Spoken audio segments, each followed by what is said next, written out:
ایک رات میرے بابا نے وارث ماموں کو گھر بلایا اور ان سے کہا کہ ہم چاند کی شادی کرنا چاہتے ہیں, آپ اس سے پوچھ دیں کہ اگر کسی کو پسند کرتے ہو تو ہم اس کی شادی اس سے کر دیں, ہم جو ہے نا وہ اس کی مرضی کے خلاف نہیں جائیں گے. تو میں نے ان سے کہا کہ آپ ایسا نہیں کر پائیں گے. انہوں نے کہا کہ نہیں ہم کر سکتے ہیں. مجھے یہ تھا کہ مجھے پچھتاوا نہ رہے کہ میں نے شاید اس دن پاپا سے بات کرتی تو پاپا مان جاتے. تو میں نے ان سے کہا کہ پاپا میں ایک مسلمان مرد سے شادی کروں گی, آپ ایسا میرے لیے کر سکتے ہیں؟ اگر آپ کسی مسلمان سے میری شادی کریں گے تو ٹھیک ہے, میں شادی کرنے کے لیے تیار ہوں. میری گھر میں ایک سناٹا چھا گیا اور اس خاموشی کے بعد جو ہے یعنی سب فیملی والے رونے شروع ہو گئے. انہوں نے کہا کہ آپ اپنے مذہب میں واپس آ جاؤ. لیکن یہ ہے کہ میں دین اسلام قبول کر چکی تھی. آپ یقین جانیں جس طرح لوگ مختلف ہیں اسی طرح ان کے مسائل بھی مختلف ہیں. مجھے مینٹلی بے انتہا ٹارچر کیا گیا. مینٹلی مجھے یعنی اس چیز کا احساس دلوایا گیا کہ ماما پاپا روتے ہیں. میرے پاپا نے آپ یقین جانیں خود کو پھانسی لگانے کی کوشش کی میری آنکھوں کے سامنے. میری ماما نے خود پہ پیٹرول ڈال دیا اور خود کو جلانے کی کوشش کی میری آنکھوں کے سامنے.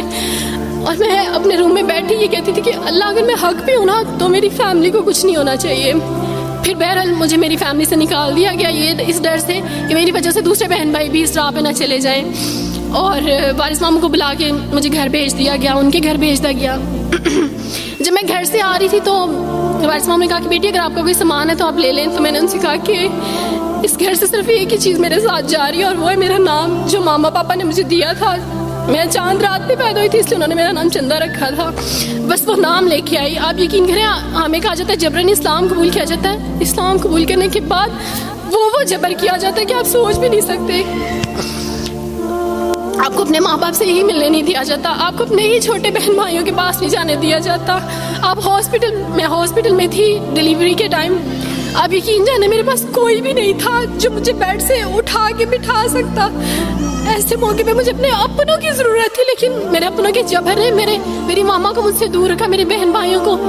میرے کرسچن کولیگس نے ہی میری فیملی کو پریشرائز کیا کہ اس کو فیملی سے نکال دیں کیونکہ اگر آپ اس کو ملیں گے تو مزید لوگ بھی عبدالوارث کی طرح چندہ کی طرح اسلام قبول کریں گے.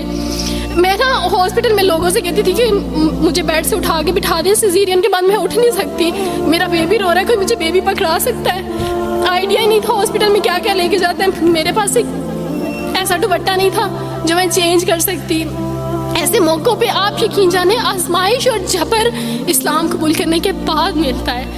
مجھے آپ سب سے توقع ہے, آپ سب اسلامک اداروں سے توقع ہے کہ اب آپ ہمارے لیے اسٹیپ لیں. ہمارے اپنوں نے تو ہمیں چھوڑ دیا, انہوں نے جو ہمارے ساتھ جبر کیا اس جبر کے بدلے آپ ہمارے ساتھ نیکی کریں. اب آپ کیا اسٹیپ لیتے ہیں نیو مسلمس کے لیے جن پر یہ الزام لگایا جاتا ہے کہ ان پہ جبر کیا جا رہا ہے؟ ہم پہ جبر نہیں, ہم پہ جبر اسلام قبول کروانے والوں نے نہیں کیا بلکہ جن کے گھروں سے ہم آئے تھے اسلام قبول کرنے کے بعد جبر تو ان کی طرف سے تھا.